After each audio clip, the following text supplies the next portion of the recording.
Malamang sa ASEAN, nakikipag-usap pa rin ang Pangulo kay Indonesian President Joko Widodo para sa isinabay niyang state visit. Pero may gusto sanang talakayan ng Pangulo na hindi na nabanggit sa kanilang joint statement. Saksi si Joseph Morong.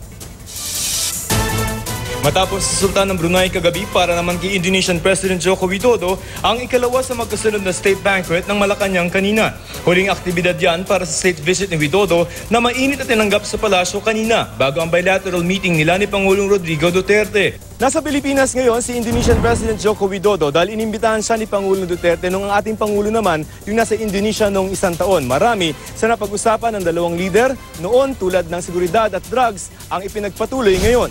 It is an honor for me to fulfill the invitation of President Duterte for a state visit to the Philippines.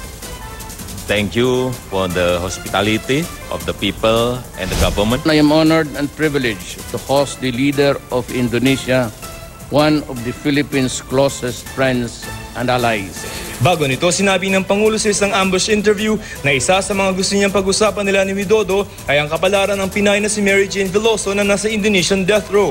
Umaasa kasi ang pamilya Veloso na hihingi ng ating Pangulo ang commutation o pagbaba ng sentensya. I'd like to thank them in advance for the reprieve. Maski yan na lang muna. So what do you think are the chances? Ako basta I said that I will honor what the laws are in the country.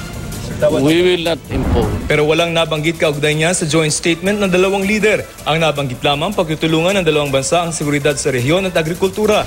Regarding maritime delimitation, we agreed to conclude the EEZ agreement ratification this year and encourage for an immediate conclusion of the continental shelf delineation.